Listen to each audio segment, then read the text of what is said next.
How to overcome fear of failure. Level C, 1 Advance. Failure, a word that makes most people's stomachs tighten. It carries the sting of disappointment, the weight of unmet expectations, and the shame of being judged. Yet, paradoxically, failure is one of the most essential components of success. Every great inventor, artist, athlete, or entrepreneur has failed, often spectacularly, before achieving their greatest breakthroughs.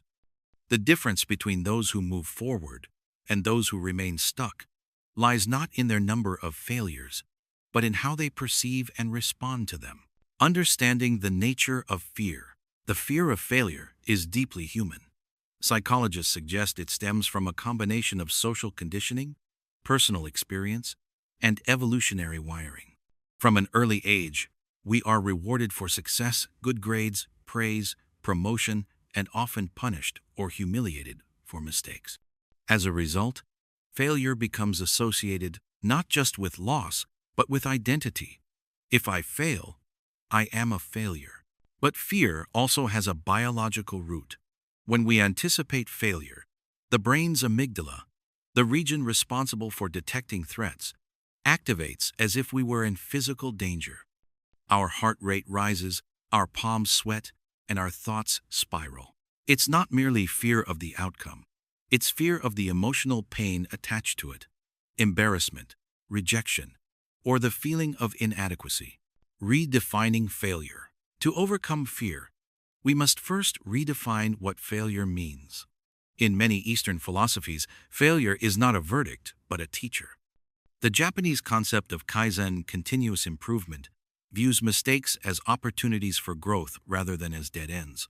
Similarly, in the startup culture of Silicon Valley, failing fast is almost a badge of honor. Each failed prototype is a step closer to the right solution. Thomas Edison famously said, "I have not failed. I've just found 10,000 ways that won't work."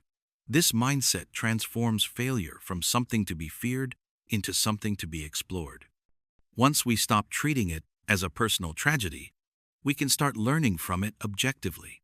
The perfectionism trap. One of the strongest roots of fear of failure is perfectionism, the constant need to perform flawlessly and meet unrealistically high standards.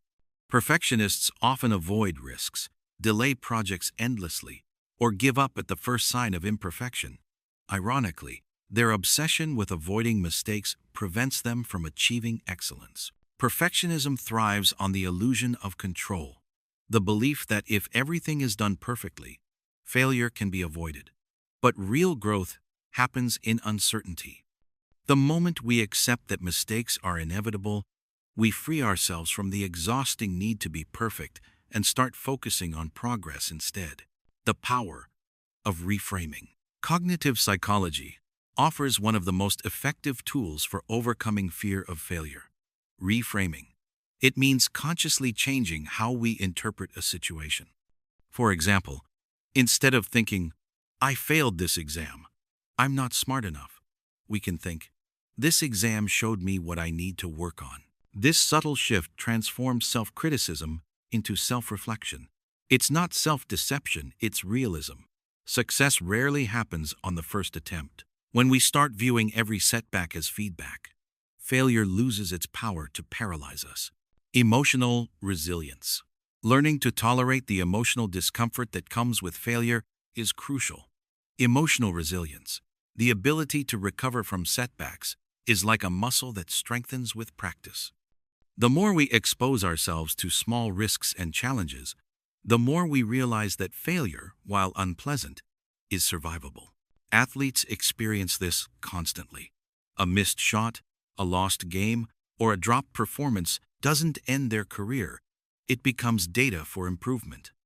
Similarly, in everyday life, resilience grows through consistent exposure. Giving a presentation despite nervousness, applying for a job even when rejection is possible, or sharing creative work online. The role of self-compassion. Many people think that being hard on themselves will motivate them to do better. Research shows the opposite. According to psychologist Kristen Neff, Self-compassion, treating yourself with kindness rather than harsh judgment, leads to greater persistence and lower anxiety.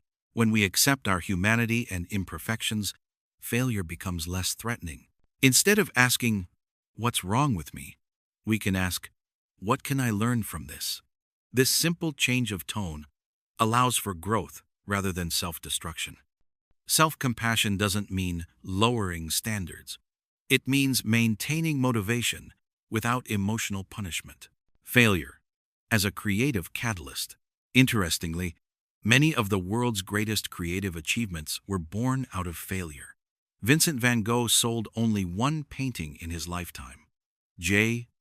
Rowling was rejected by 12 publishers before Harry Potter was accepted.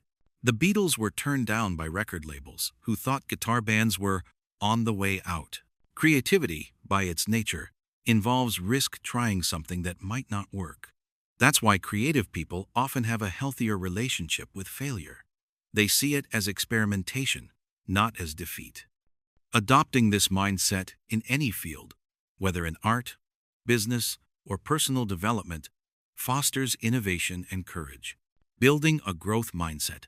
Psychologist Carol Dweck's concept of the growth mindset revolutionized how we understand achievement. People with a fixed mindset believe that intelligence and talent are static. Those with a growth mindset believe they can develop skills through effort and learning. Fear of failure is much weaker in people with a growth mindset because they see setbacks as part of the learning process. Instead of, "I can't do this," they think, "I can't do this yet."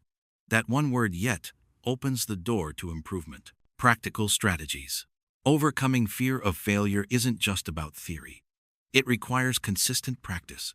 Here are some proven techniques. Set process goals, not just outcome goals. Focus on what you can control. Effort, preparation, consistency, rather than results. Use graded exposure. Start with small challenges that carry mild risk of failure and gradually move to bigger ones. Visualize the worst-case scenario. Often, imagining failure helps demystify it. Ask, "What's the worst that could realistically happen? Can I handle it?" Usually, the answer is yes. Keep a failure journal. Write down your mistakes, what you learned, and how you recovered. It turns failure into tangible progress. Surround yourself with supportive people. Fear of judgment shrinks when you have a circle that values growth over perfection. The cultural dimension. Different cultures have very different attitudes toward failure. In many Western countries, failure is increasingly seen as a normal step toward innovation. In contrast, some collectivist societies still treat it as a loss of honor. Understanding these cultural narratives can help us see how much of our fear isn't personal but social. Globalization and the rise of entrepreneurship are slowly changing this mindset. The more people share stories of how they failed before succeeding, the more failure becomes normalized, even respected. When fear becomes paralysis, it's important to note that fear of failure can sometimes become overwhelming, leading to avoidance, anxiety, or depression. In such cases, professional help therapy, coaching, or counseling can make a significant difference. Cognitive behavioral therapy, CBT for example, is highly effective at breaking the loop of catastrophic thinking and avoidance. There is no shame in seeking help. In fact, it's a courageous step, the recognition that fear can be managed, not ignored, turning failure into freedom. At its core, overcoming fear of failure is about reclaiming freedom, the freedom to try, to risk, to create. When we stop measuring our worth by our success rate, we become unstoppable. We start acting out of curiosity, not out of fear. Failure then transforms from an obstacle into a compass, guiding us toward what truly matters. It shows us where we still need to grow, what skills to strengthen, and which paths align with our values. Final thoughts. The fear of failure never disappears completely, and that's okay. It reminds us that we care about what we're doing. The goal isn't to eliminate fear, but to act despite it. Remember, every success story is built on a mountain of invisible failures. Every confident speaker once forgot their words. Every great artist once doubted their talent.